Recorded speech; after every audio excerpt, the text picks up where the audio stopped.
Et nous enchaînons à présent avec Enjeu patrimoine, un enjeu patrimoine que nous allons consacrer aux marchés obligataires. Nous allons tenter de comprendre ensemble comment fonctionnent ces marchés obligataires, puisque nombre d'investisseurs qui nous suivent et qui suivent notamment les marchés actions utilisent les taux de rendement obligataires comme des indicateurs de stress ou d'angoisse vis-à-vis des marchés actions, des drivers finalement pour leurs propres investissements.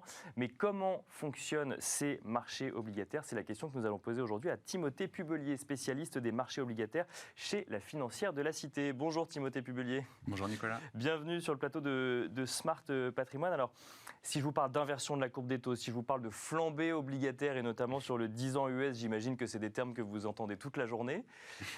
Pour autant, on essaye de comprendre, on aimerait comprendre le mécanisme. C'est-à-dire qu'on voit par exemple des taux courts qui sont normalement plus élevés que... Non, plus bas que des taux longs, ça commence bien.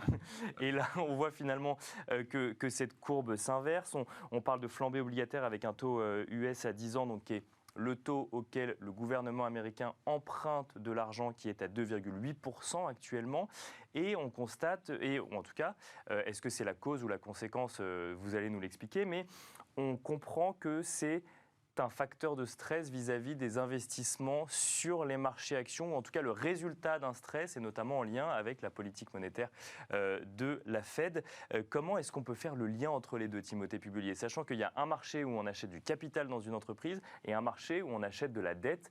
Qu'est-ce qui fait que les deux sont corrélés et que, en fonction de ce qui va se passer sur un des marchés, ça va avoir un impact sur un autre marché? Alors, tout d'abord, donc, une obligation, c'est une dette qui va être émise par un État ou une entreprise avec un certain taux. Donc, quand on parle du taux 10 ans US, si ce taux-là monte, ça va faire baisser la valeur des obligations sous-jacentes. D'accord.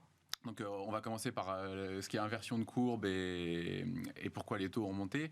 D'abord, après la Covid, les gouvernements ont été obligés de faire une politique monétaire pour faire baisser les taux et soutenir l'économie pour pas qu'on ait une catastrophe trop importante. D'accord, donc ça c'était les banques centrales, effectivement. La Réserve fédérale et la Banque centrale européenne notamment, qui ont mis les taux à des valeurs zéro le plus bas possible pour soutenir l'économie. Donc là, quand on parle de taux de banque centrale, on parle des taux les plus courts, auxquels les banques vont se refinancer sur la partie la plus courte de la courbe. Donc les taux auxquels les banques privées empruntent auprès des banques centrales. C'est ça, pour injecter dans l'économie après. Ou alors garder pour leur solidité financière aussi, c'est ce qui est un peu un problème de la stratégie. Parce que l'argent ne va pas forcément dans l'économie. Mais vous avez employé le terme, effectivement, quand on parle d'injection de liquidité, c'est comme ça que ça fonctionne. C'est-à-dire qu'on a une banque privée qui va emprunter auprès de la banque centrale à un taux très faible, et donc globalement, ça fait rentrer de l'argent dans l'économie. La question, c'est est-ce que ça s'arrête au niveau de la banque ou est-ce que ça s'intègre réellement dans l'économie? Mais ça n'est pas notre sujet aujourd'hui. Alors, donc, on est sur la partie la plus courte de la courbe où on avait mis à des taux planchers. Donc, la courbe avait plutôt une pontification importante. Parce que les taux longs, eux, étaient restés plus hauts avec même du stress. Donc, quand on a du stress dans le marché, on n'a pas envie de prêter sur trop longtemps. Parce qu'il y a beaucoup de risques à ce niveau-là.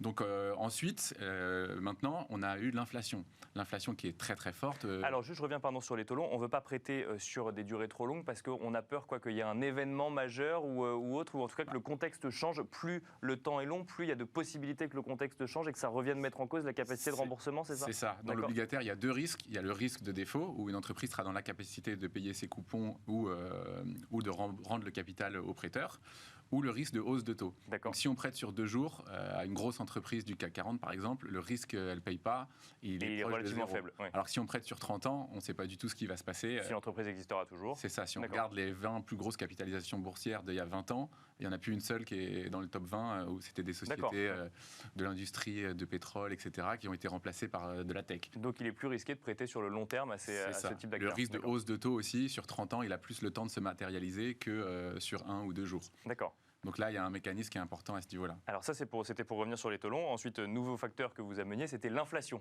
L'inflation. Alors, on a une inflation très forte dans le monde entier, mais notamment aux États-Unis, au-dessus de 8%.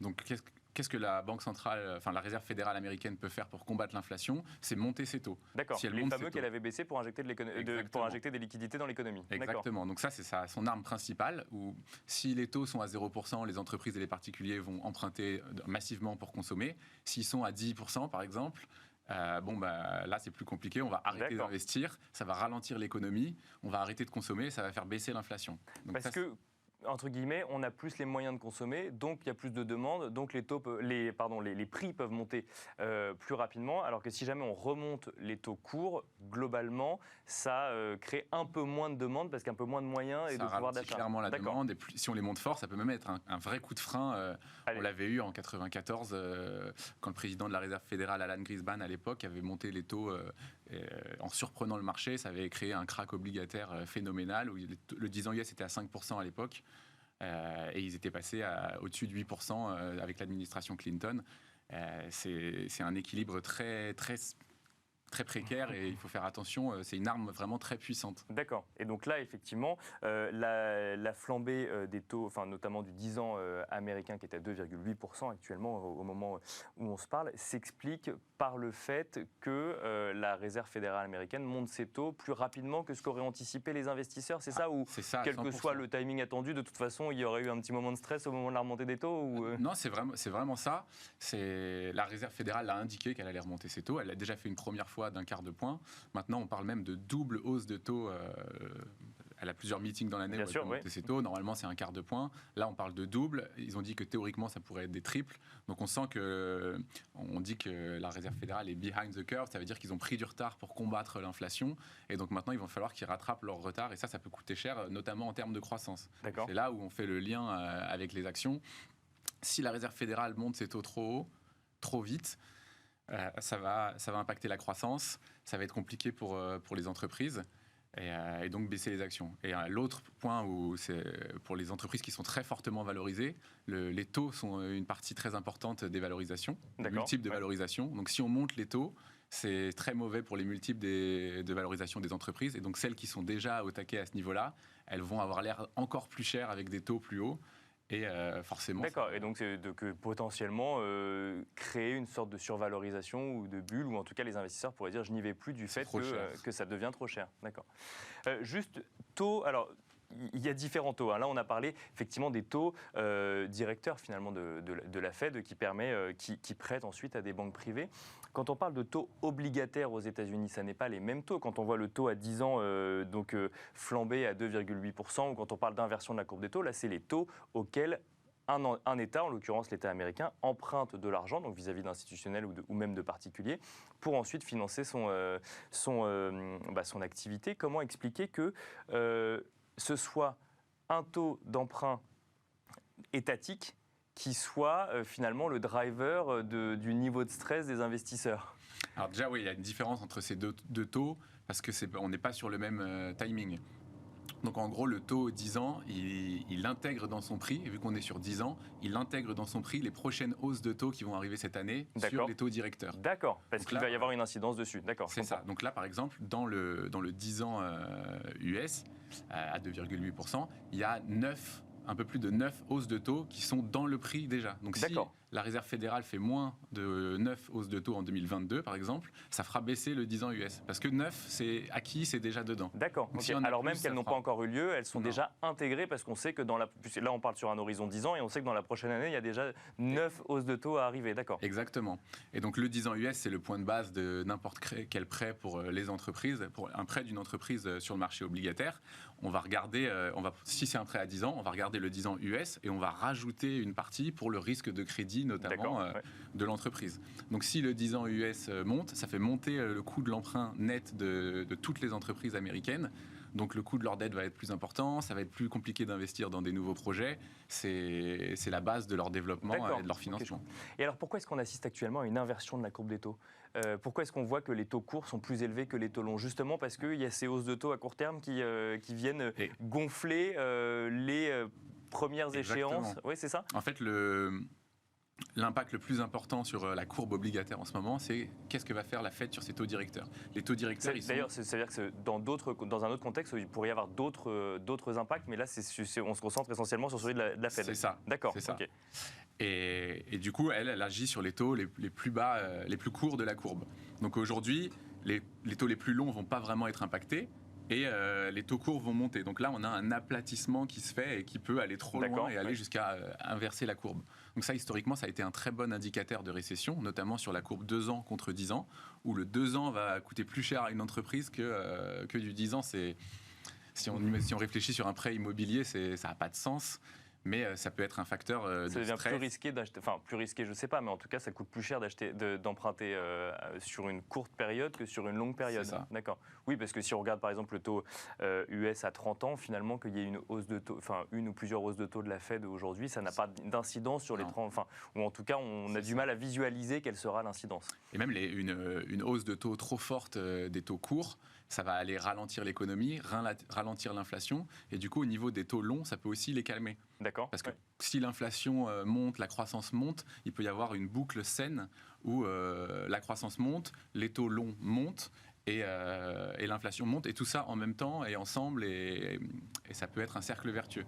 Alors que si on monte les taux courts, là, ça peut venir calmer tout ça et justement ancrer les taux longs ou même les faire baisser. Pour rappel, vous nous l'avez dit au début, quand on voit un taux US, donc un taux, alors on peut regarder l'OAT à 10 ans en France aussi, qui est aux alentours de 1,3, 1,4 je crois actuellement. C'est ça. Si jamais on voit ces taux progresser, ça ne veut pas dire qu'en tant qu'investisseur, acheter une obligation est une obligation d'État et la bonne chose à faire. Non, alors déjà, là, vous mettez le doigt sur un point très important où souvent je vois les gens qui ont du mal à comprendre pourquoi quand les taux montent, la valeur d'une obligation baisse. Parce que le raisonnement, il se dit, moi j'ai acheté une obligation, les taux montent, donc je vais recevoir plus, Bien sûr, un rendement plus élevé, oui c'est ça. Alors qu'en fait, quand on achète une obligation à 10 ans, tous les termes du contrat, dont le taux, sont fixes. Donc si on achète une obligation à 10 ans qui va nous rapporter 1% ou 1,40 pour l'OAT française, un an plus tard, si les taux sont passés de 1,40 à 5%, nous, on sera bloqué avec notre obligation qui rapportera 1,40. Alors qu'un autre investisseur pourra acheter l'obligation qui rapporte 5%.